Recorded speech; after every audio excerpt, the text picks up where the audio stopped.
In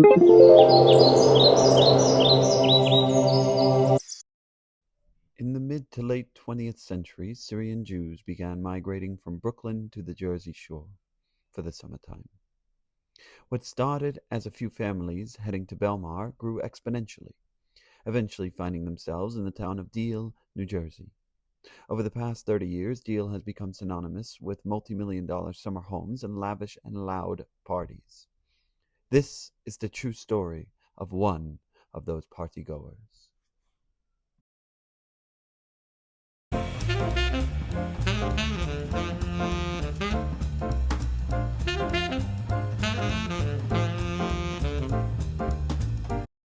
Yeah,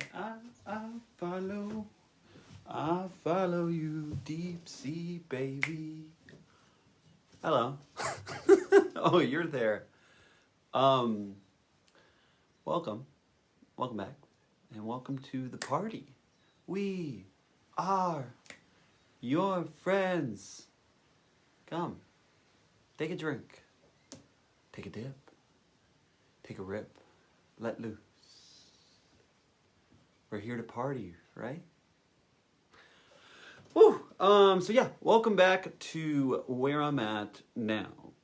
In this episode, we'll be exploring SY summer parties. Why? Because there's so much more than that. And maybe I'm feeling a bit nostalgic. But also, these things are, the parties that is, are such a lie. You know, like the magically delicious cereal boxes that also contain problematic ingredients like corn syrup. Woo! Did you know they made a s'mores version?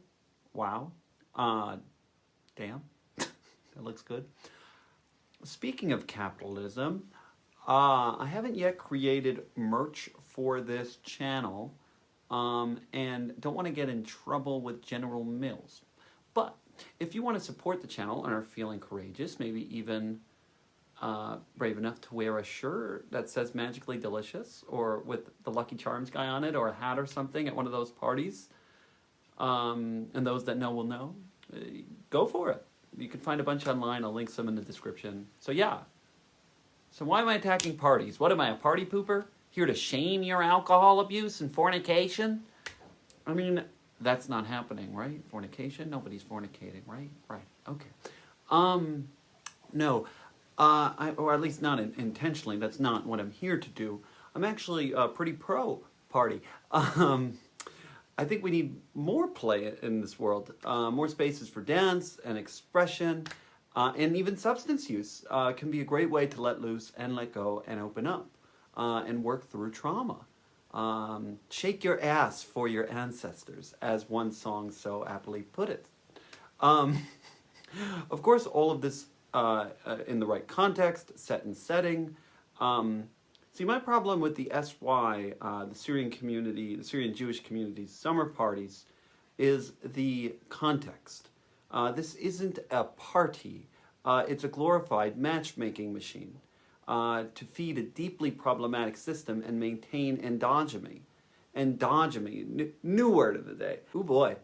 Endogamy is defined as the custom of marrying only within the limits of a local community, clan, or tribe. Sound familiar? Hey, that's what we do! I love to reverse that context too of the we. You know, like as I was becoming religious within my house, my mom kept screaming, "It's not what we do!" But who is this we? And how long has this we existed? And why? And why is it important I do what we do? And are we happy? Fulfilled? Connected? If so, then what's with all the control and the pressure? Oh, that's everyone. That's not just us. I mean, sure, this is happening in an American capitalist system, not in a vacuum. But this specific issue feels more than that. Somehow sicker. But look, you know, there's like genocides going on. So it also feels weird for me to make a video about parties. But I think this is important. I think I hope this can be educational. And hell, it's healing for me to talk about. This is part of my trauma and my experience. And so we're going to do it. Welcome.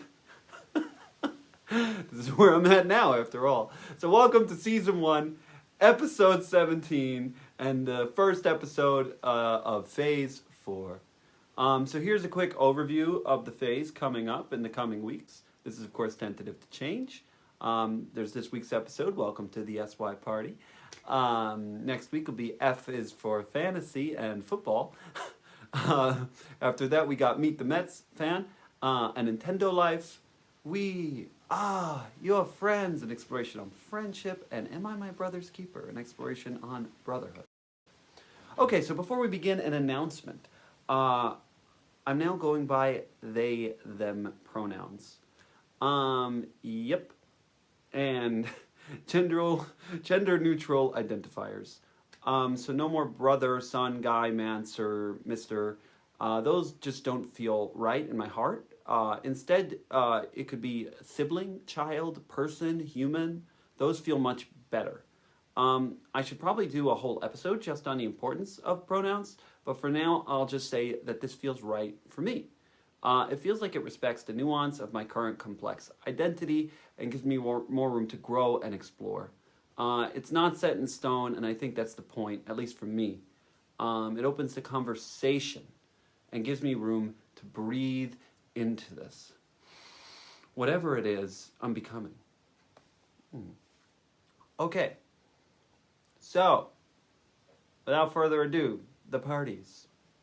So I touched on these in my Welcome to the Syrian Community video, and a bit more in my Sinking Ship video, the one after that. If you haven't seen those videos, definitely check them out. They can really help with the context of this discussion. But I can certainly sum them up too. So basically, I come from a community of Jewish immigrants and the children of Jewish immigrants, mostly from Syria, particularly the cities of Damascus and Aleppo, and for me personally, the city of Aleppo. So just a tidbit, after doing my videos on Judaism, and particularly my relationship to Israel and Zionism, I actually got curious of my actual heritage. And for the first time, looked up and found my great-grandparents' Ellis Island documents. I was just able to Google it and get on this website that I'll link below. It was really cool, and it makes me just curious about the deep cultural line I come from. That, yes, goes back to Syria, and maybe even Spain before that. And was certainly influenced by that region and the Jews there and their stories and cultures and heritages. There's a rich and layered history here, one we weren't really taught in the Zionist, Ashkefied school systems that I went to. But that's also a discussion for another day. Where was I? Right. So immigrant community. And so, yeah, they got to the U.S. between the late 19th century with continued immigration throughout the 20th century. And, yeah, they were afraid of assimilation that was happening to the other Jewish communities in the United States. And so they implemented laws and practices that could ensure their, well, let's be nice and call it the continuity of their community. I know this is kind of the boring part. I'll get to the parties, I promise. Anyway, yeah, so they instituted laws like the edict that prevented intermarriage. This was on top of the Jewish law that already acted as a fence against assimilation. I mean, that was its core original value of Judaism, that we are different and special on a neshama, soul level. Who, us? Racist? Elitist? Never. Okay, so they, needed a way to do this, to make sure we stay together. And in the beginning, that goal was easier, probably just because the small nature of the community and the reality of immigrant life in America and language and cultural barriers that acted as natural fences. Of course, I'm sure assimilation existed at that time, too. And by the way, a tangent, I found out that I'm not alone. Shout out to the other gay person that left the community and talked about his experience, David Ajmi, and his book, Lot 6. And congratulations on his success as a Tony Award-winning playwright. It is possible, folks, success outside the bubble. But okay, let's continue. Right, so they weren't ultra-religious, so options like matchmakers, dating resumes weren't as popular. I think my great-grandma was actually bought by her husband in a payment to her father. Yeah, but this isn't a history lesson, and my ability to research this is limited, given I'm not in current relational dynamics with SY people. So I only have my memories and theories to go off of and the limited stuff I could find online. I don't know the history that well, actually. I guess this can be homework for those of you with the resources to do this research. Go find out for yourself. Ask your parents how they feel about the parties and the origins of this community in general. I mean, they might get really defensive, but you might learn a lot about their motivations, their fears, and about what is happening. But yeah, I don't know much about the history, but over time, a system developed, and how maybe this was ancient and always kind of happening in some kind of way. But this is, I guess, the modern version of it, maybe. I know my mom was throwing parties in my grandma's basement in the early 80s, so there's that. It's probably way earlier, though, but also later. I don't know. And somehow may have roots in Syrian culture, but mostly United States culture, maybe European party culture. Anyway, for the simplicity and the purpose of this video, I'll focus on what I know and what I lived and the impacts of that, and that is what is still going on. And I don't think it's getting much better. And so we can fast forward to that part. So how do we keep a community together? Well, marriage and children and school and putting the pressure on everyone, especially mothers. But don't worry, fathers, you too, you got to fund it all. So yeah, what's important to know is that there is a strong expectation to marry within the community. What counts as the community? Well, that's a damn good question. And the lines are always being redrawn. A family once treated as outcasts becomes wealthy. Suddenly, we like them now. They're a good family. There are certainly class divides very present in these parties, and this is not hidden. There are lists in order to get in, and many of my old friends were not on these lists. Certainly not when I was first partying at 17 years old in the golden age of 2012. See, I was part of the jet set class from a high wealth and high status family, which made me a highly valued male. No, we didn't have a mega mansion on the beach in Deal, but we did have a regular-sized mansion off of the beach in neighboring Loch Arbor. And you know, we're a good family. We gave charity, and my mom was certainly on the in crowd. And I mean, this shit's still active. This is still happening. And I'm not going to hit on enough on the existence of the parents' parties, that is, the parties not for dating or not explicitly. I mean, these are married people, 55 to 65 years old, still banging to music loud enough to knock their eardrums out. I see you, Dad, and your earplugs. But yeah, even if those parties are part of a whole status game among parents, I mean, if the parents aren't seen there, then who's to say their children will continue to have the same marriage opportunities and their grandchildren? Does it extend that far? I don't know, man. But anyway, the pressure to perform remains intense in all parties, even more so for those whose businesses are intertwined in these Syrian dynamics. So yeah, there's a lot of money in this community. They did well. New York City, from the 1950s, retail, wholesale, but then real estate, 80s, 90s, early 2000s. I mean, to this day, they picked a good time to come to the United States. And they had just the right kind of white-passing, traditional valued, cisgendered, heterosexual males to make it all work. And so what to do with all this money? Well, what good cause, if any, than to ensure your progeny and their success in finding suitable mates and keeping it within the family. So yeah, parties became popular and an integral part of the matchmaking process. It's hard to define party. I, in this context, will specifically be focusing on the summer parties in Deal, but they are just part of this giant machine that includes a full-time schedule, bound to keep every makeup artist and hairdresser in business in Brooklyn until Inshallah Mashiach comes one day. And, you know, there are other forms of parties. There are weddings, of course, the destination weddings, the engagements, to meet the families, the l'chaim right after getting engaged, and the sebet, the sheva brachot, hell to a lesser extent, the bris, more so the bar mitzvah, which can include both the fancy trip to Israel or even Europe or maybe even Disney World. You better hope you're on that invite list. And the bat mitzvah, of course. Girls need parties too. And then we can get into the function of the annual winter Aruba trip and the Passover trips. All these form a kind of sick tapestry that constantly reinforces communal norms and expectations with many goals. But I think the number one goal of maintaining community endogamy, that is to keep Syrians marrying Syrians, and on the surface, some of you won't think that's so bad. But there's real consequences to that, psychologically, hell, even physically. But yeah, so imagine the year as like this season, like in the sports league or something, and each event like a game. Some are more like preseason, less pressure, less intense, but some are like the Super Bowl. And so when you go through the calendar, the fall and early winter months are mostly empty. Besides, of course, for the weekly weddings, which can hold upwards of 1,000 people casually, and the engagements and the brisses and the bar mitzvahs, hell, even the shivas. That is the mourning and grief ceremony following the death of a close relative. But I'll spare those, I guess. I'd hope those were not spaces for dating, but I would not put it past people. Hell, I myself have received pressure to get married at a shiva call, so there's certainly that. And yeah, so you have the fall-winter schedule, and despite all these events, it can still feel a bit disjointed. Not everyone's invited to each one, and these events have different kind of functions and include the presence of extended families and grandparents, and they're not specifically dating first or dating oriented, but certainly carry space for that as well.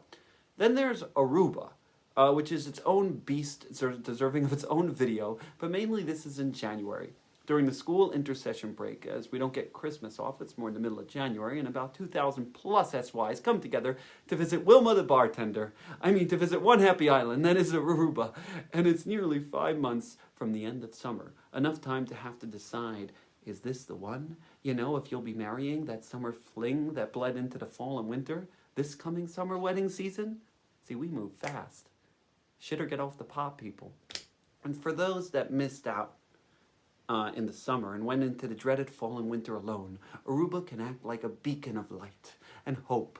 Opportunity arises again in the midst of darkness and winter. There is sun, ever-present sun, awaiting on the joyous island, one happy island. And so what happens is basically there's about 10 days straight of drinking and partying.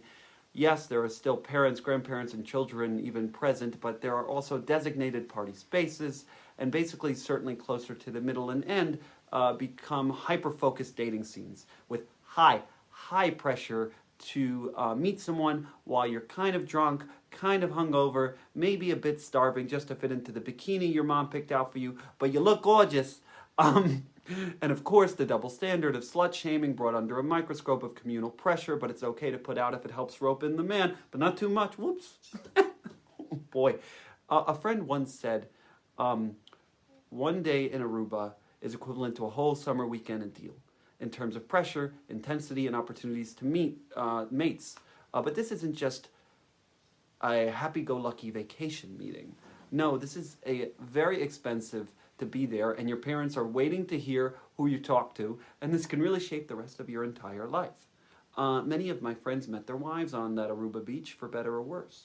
And a huge part of that Aruba pressure is magnified by the fact that there is just an abyss after that. There's the weddings again and the occasional random party here and there, but mostly, if you want to meet someone in the community, you're going to have to wait till late June. That's another 5 months. And girl, you're only getting older, creeping towards the dreaded 25, or God forbid, 30. I vividly remember being 24 years old, talking to a 19-year-old girl in Aruba, and having a 22-year-old Syrian girl just bounce her out of the way to talk to me, like it was some jungle law, and that this young girl should have respected the veteran 22-year-old in the room. And so, yeah, Aruba ends. And did you find a boyfriend? Did you find your zivug? The one that Hashem picked out just for you? Or is it a sad $1,000 flight home, feeling kind of hungover, empty, sunburnt, and a bit used? But how dare you not appreciate your parents for all this? Your dad worked his ass off so that you could afford to share that room at the Ocean Club Marriott with your friend. Or hell, the own room that they got you at the Ritz. You should feel lucky. And so, going along with our schedule, we next have the all-important first wedding post-Aruba. It's where those ticket stubs you bought in Aruba might just get stamped. The girl you just missed over there might be at the wedding, or maybe the girl you're trying to get away from is there too, and yeah, this cycle goes on, and you're seeing your friends getting engaged on the Abal Bayou Instagram page and throwing fancy weddings and wondering, when is it going to be my turn? As is your mother. And as is your grandmother and your aunt. And maybe even your nephews and nieces parroting what they hear at home. Why are you not married yet? And this doesn't discriminate by gender, though can certainly be much more intense and pressure-packed for those born as women. Men feel this in different ways, particularly in the fears of inadequacy and fears of not being able to hold this all, and stereotypically they are expected to one day fund this all, and that holds a lot of pressure, so yeah, and this totally ignores those that are not cisgendered and heteronormative. But who cares about them, right? They don't even exist, right? Right? So all this feels like a kind of preamble, but I think it's somewhat important and gives context to the summer party that is so much more than that. Imagine you finally made it to June. It's been 5 months since Aruba. That could mean 18 weddings, 12 engagement parties, and a few brisses, and you still haven't met the one. And you're rapidly aging, and if you were born female, you got monthly reminders of your inadequacy to find a proper mate with whom to make Syrian babies. Now, a lot of this stuff is not explicitly said out loud, but a lot of it is, just in more coded language. We want you to have kids, to get married, to be happy. I guess those two things can go together, but the idea that happiness has to equal marriage is quite delusional, if you ask me, and can even be sick and constraining. Beyond ignoring non-heteronormative experiences, it ignores the reality and complexity that is human relating. Many human beings relate naturally on a more polyamorous level. That means they don't see one person as being their everything. Certainly in friendship, this is a norm, but in romance, we are often trained to think that there has to be a one. And I don't know if that's necessarily true. We are complex beings with complex needs that might not be able to ever be met with one person. But that's a longer conversation for another day. And while there's certainly space for healthy monogamy, I just think we also need space for people to feel comfortable exploring if alternatives feel right for them. Alternatives to monogamy? Yes.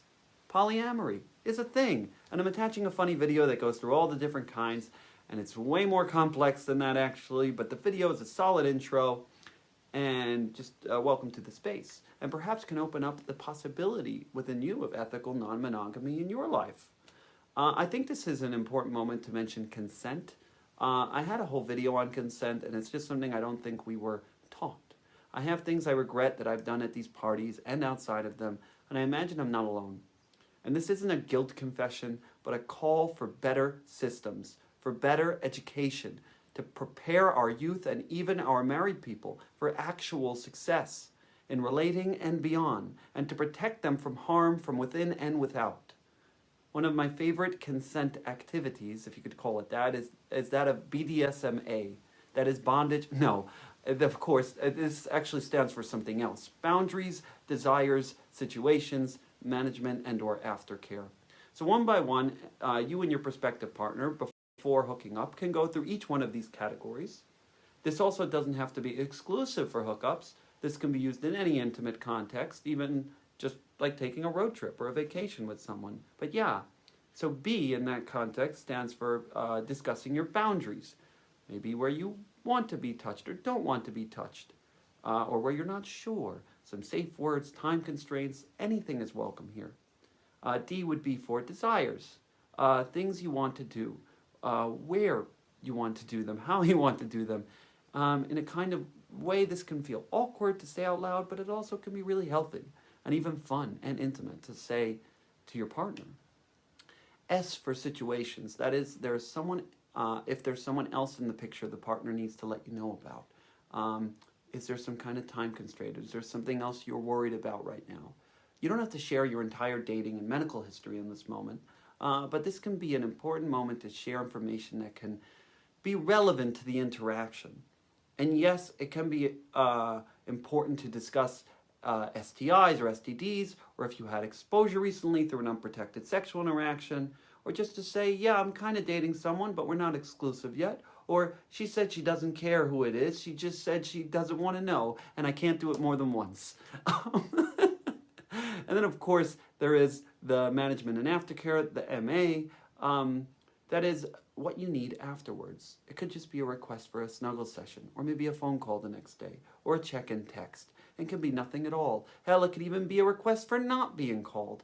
This helps prevent miscommunications and expectations, something I have certainly bumped into where for one person might just be a fun hookup, may for another person be an expectation for a future date, or at least a hello at the next party you both are at. And this gets especially poignant in a small community setting with tons of unsaid rules and heavier expectations on women than men. And so, with all that said, we can finally get to the main topic here, the party. But first, the pregame and the pre-pregame, because now we have commercial pregames. That is parties. You know, it's like a party, but it's smaller invite lists, and less hoopla, and there's a pre-negotiated time constraint or unsaid deal that you, as the commercial pregame host, will bring your party constituents to the main Sunday party. There's also, of course, earlier in the weekend, the Friday Mazza. Who can forget the Mazza? That is another excuse for a meeting event filled with alcohol and fried foods, and with a constraint of the Sabbath dinner and Sabbath and attendance at synagogue approaching, though half the crowd doesn't even attend synagogue, so maybe you can go a little late. Or the Saturday party that the religious crowd can't attend because, you know, music on the Sabbath. It's kind of funny because, like, the entire existence of the party is against religious rules. You know, there's no barrier between men and women, no modest clothing, but many will draw their line on not doing music on the Sabbath, or even they'll go to a party without music or dancing. But is that even a party? I mean, maybe, I guess. Okay. Saturday nights are actually, perhaps surprisingly for some, not filled with parties. This is actually an off night somewhat, and it's in anticipation for what is the Sunday to come. And so, yeah, you have the opening weekend of summer parties in late June / early July, and those are pretty big, especially July 4th, but they pale in comparison to the August parties. See, again, with the random choice of what Jewish rules we do and we do not follow, there's a custom not to party for the 3 weeks. That is the 3 weeks in between the two fast days that come up in the summer, that due to their presence on the lunar solar calendar, that is the Hebrew calendar, fluctuate in dates. But this can really shape the summer. Because if you didn't meet your partner in Aruba or in those winter and spring weddings and didn't meet them at the July 4th parties either, then you're basically waiting a full 3 weeks more to get back in the game. And those are 3 weeks of staring at friends' engagement rings, vacation photos in Capri or Ibiza or Saint-Tropez, or their baby photos, or Mom and Auntie Marcy's comments about which boy they think would be nice for you, or however we're going to set up aging cousin Johnny. Gasp, he's already 29 and not married. And so, yeah, you get to the month of August, which is why I'm releasing this video today, because from now, basically till Labor Day, every Sunday, there will be one of these parties. Surrounded, of course, by smaller parties and weddings and events, and booked well in advance, not without drama, of course, but yeah. So this year, those dates will be on August 10th, the 17th, the 24th, and finally the 31st. 4 Sundays to find your partner. Good luck, go. And you can imagine the pressure that builds for that party on the 31st, the last party of summer, the last dance, if you would call it that. I mean, if you don't meet your partner there, you're staring at months till next Aruba in January, God, 2026. Months of mom's comments and grandma's comments, and you get the picture. This is not even to mention the loneliness that may live inside of you. That part of you that does desire real intimacy, real connection, healthy expression of sexuality and intimate dynamics is screaming for. And you're basically told that the only place you're allowed to find this, the only market to acquire this, is the parties, is these parties, and this cycle. And if you dare choose not to partake, you have betrayed and failed your entire family and everything they worked so hard for. I mean, hell, when I became too religious, and didn't feel comfortable attending these things, my mom was not happy. And I was still working with a Syrian shadchan at the time. Yes, those do exist. And so, yeah, even changing religious statuses, hell, even attending the wrong party can be blasphemous. My mom was pissed if I went to a more B-list party and didn't attend the HL one, completely ignoring that many of my actual friends weren't invited to the HL one, and that I didn't always feel comfortable in those settings. It happened to be that in my grade, in Flatbush, that is my elementary and high school, we didn't have that many jet-set males. The women, of course, were programmed to date older men and on a completely different dating timeline, And the men that were jet set only developed kind of later on, closer to senior year of high school, and even more so later on in college and post-college.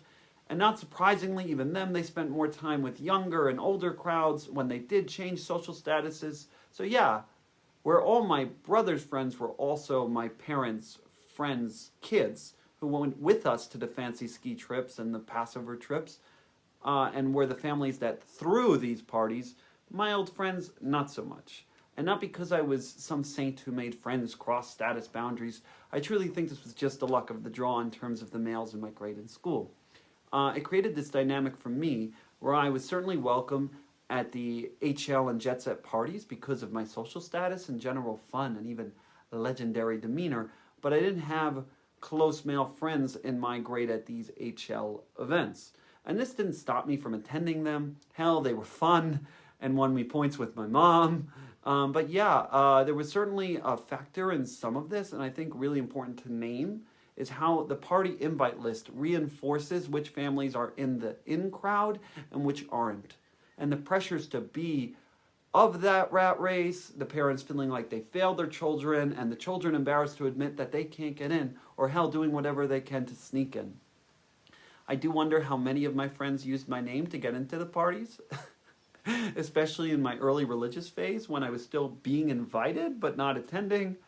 I mean, whatever works, I guess. You're good. And so, yeah, the Sunday main event parties, starting at 2 p.m., I think. Nothing starts on time. But imagine 17-year-old me walking into a mega mansion, 4 p.m., and I'm on the list, and I get a 21-plus bracelet, even though the lady in the front knows my mom and certainly knows I'm not 21-plus, but Franco, he gets in just fine. And the music's playing, and the sun's shining, and the champagne's rolling, and the cool kids are on the DJ booth with their arms in the air, and they're the ones throwing the party, and the girls are looking hot, and the rain starts to pour, and it doesn't matter, I'm drunk, and I'm screaming, and I'm blacking out, and consent? What? Just grab what you can and hold on, right? Right? One of my friends sneaks in, and he ends up in an ambulance. Nice. I end up wasted with the memories seared in of holy shit, that was awesome. I felt young, free, and part of something bigger than myself. I didn't really notice how this was all parent-funded or didn't really care, and part of a much larger system. It didn't matter to me. The parties were a chance of freedom, actually, and a license to drink to my heart's content and dance and scream and run around and feel alive. And this was the start. The parties waxed and waned, some summers better than others. 2012 was the peak, you'd hear. But, I was still having a good time in 2014 and 15 and 16 or whatever, but, maybe that was just me. And I wasn't necessarily looking to find my wife at that time, not yet. I was just starting college, but hookups were fun. What? The girls wanted more than that? No, couldn't be. And then I was back from college in summer 2017, 22 years old, time to get serious. And start actually considering dating, maybe. I tried the dating thing and nothing felt like it fit. But it sure was nice being at the SY parties. Because see, at the college bars, I was a nobody, ignored by most. And in the SY scenes, I was actually sought out. A prize for a girl to take home to her mother. And I could feel it, certainly in some dynamics more than others, especially if the girl was not from the jet set class or on the fringe of that. It put me with a really unfair advantage, a power I was only somewhat aware of. In all this, I never threw a party myself. I mean, aside from some small pre- or post games, we were jet set and we kind of had the house and pool for a nice summer party, but no amount of money could protect me from the wrath of my dad after some kids who don't give a shit made a fucking mess of my house. Oof. And of course his treasured crab orchard tile. God forbid we stain the crab orchard. No thank you. I'll party in other people's backyards. And so I did, but this wasn't about just hooking up anymore. I was really trying to find the one, while also actively avoiding some, and it was confusing, really confusing. I didn't know if I was wanting someone religious or someone fun. Could there be a mix of both? Tequila helps. And there were some good connections, but nothing stuck. And I'm at one party. It's summer of COVID 2020, but we're partying because the pandemic wasn't real, right? Right. And um and I'm at my fourth party of the day, and I'm exhausted, and someone just looks at me and says, "You look so lost and confused." And I'm like, "I am! Won't I know? Won't I know?" And she said, "Of course you will." And right after that interaction, I met my first girlfriend. Ironically, in the driveway of the party while leaving. It was nice, and I really wanted it to work, but ultimately that didn't feel right. And so in the pain of that breakup and existential loneliness, staring at another summer of wandering the parties and deal, I instead chose to attend a yeshiva in Israel, at least for the month of July. God forbid I'd miss the parties in August. And there, in Israel, on Rosh Chodesh Av, that is the 9th month of the Hebrew calendar and beginning of the 9 days of mourning, I had a dream one night that would change my life. And in the dream, I was at a party, a typical Syrian pool party, and I looked forward and I see this one girl, and she's doing one of these smiles, and she's wearing this red bathing suit, and the smile though was like creepy and seemed forced. And I look around and I just see every girl at the party looks the exact same way, the same face, the same smile, the same bathing suit, and it was terrifying. And so I start running for the exit, and then wake up in a cold sweat and shivering, and I realized the air conditioning had actually broken a room that made it really cold. It was like 45 degrees in there, yet it was a hot summer day in Beit Shemesh, Israel. Really confusing, and I wondered what this was all about, and somewhat still do. I attended one more party when I returned back from yeshiva, from Israel, to Deal, wearing this cool backwards baseball cap as my kippah. I remember having a deep convo there with a girl, but I just couldn't focus. I had just spent a month in yeshiva, and now I was talking to her while she was dressed in a bikini top, and I was just confused on what my values were, and so I left. And then, for the most part, that was my last party. There was a wedding here and there, but I used religion as a good excuse to never attend those parties again. The shidduchim matchmaking system felt more honest to me, more open, straightforward, and required much less alcohol, if not any. And certainly it's not without its problems and biases, certainly biases against Baal Tshuvas, which I identified as. It was wild suddenly being on the bottom of the dating pool, but yeah, even that felt better than the confusion that was the parties for me. One major moment was choosing to visit my friend in yeshiva in Far Rockaway, instead of getting in the van with my parents to the airport for the flight to Aruba. That felt like a massive win. Watching the van pull away, I was free, at least for a couple weekends. And about 2 years later, now living in that yeshiva, I remember returning to Deal, deeply in the religion at this point, like button down and black pants on a hot summer day deep. "You're not hot?"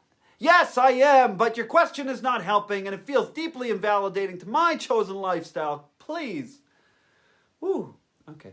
Anyway, I was driving back to yeshiva from Deal, and I almost forgot it was a summer Sunday. And I see this outpouring of drunk people going from one pregame to the main party. And I knew a bunch of them, actually, and I opened my car window and shouted out to say hello, and afterwards my heart kind of hurt. I felt a lot of FOMO. I was mourning a lot. But I was driven. I felt like I was literally leaving behind an old life, and I was heading closer to my purpose. Whew. So now these days, after leaving the religion, I look back and still have a lot of mixed feelings about those parties. There is a young part of me with nostalgia and a desire to be in the rain, screaming, covered in champagne, chanting to fix your million voices. And there's part of me that is the doctor, the psychologist, or sociologist, and I just want to be a fly on the wall, taking notes and seeing what has changed in the 6 years since I was really last in the scene, and what has stayed the same and different, and analyze it all in the context of overlapping social systems. And then there's the part of me mourning my connection with the community as a whole. And this is certainly a really painful part of it, and a part that, thought it was just fun. And look, and yeah, it was also complex, and these promised so much, and I was so often undersold. And of course, the part of me still feeling alone. Still looking for the one I was promised, and if that even exists. At the parties in Shidduchim and beyond. And so, yeah, if you're headed to one of those, I don't want to shame you. Hell, young kids don't get enough moments of freedom. Drink up, be free, where you can, enjoy the moment. But yeah, if it isn't enjoyable for you, and you're wondering if you're broken or something, I'm here to tell you that you're not. That there is so much more to this party than meets the eye. And it's not just you who's feeling this pain. In a candid conversation with my mother, my sister and I pushed her and told her how we felt the parties were feeling like black holes. And my mom didn't even deny it. She said, what better alternative do we have? Look, I don't know. Ultimately, I feel the goal of endogamy is the community's obsession with insularity and marrying within the community. And that hurts everyone, even those at the top. Emptiness and loneliness bite. And who knows how close you really are to being on the outs. Is the answer more formal matchmaking, non-alcoholic, smaller and more intimate parties, or even dating apps? I mean, yes, maybe. Get creative, see what works. Harm reduction is a real thing. And I currently, I don't think this party system is the best and healthiest ways. If dating is your goal, parties are good for partying. And if you meet someone there, great, but they should be just that.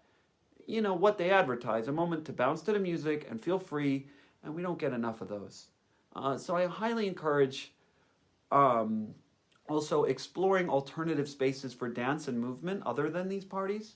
I attend something called Ecstatic Dance, which these are really cool, where I get to just focus on me and my movement and be odd and out there, do all these funny dance styles, and they're encouraged.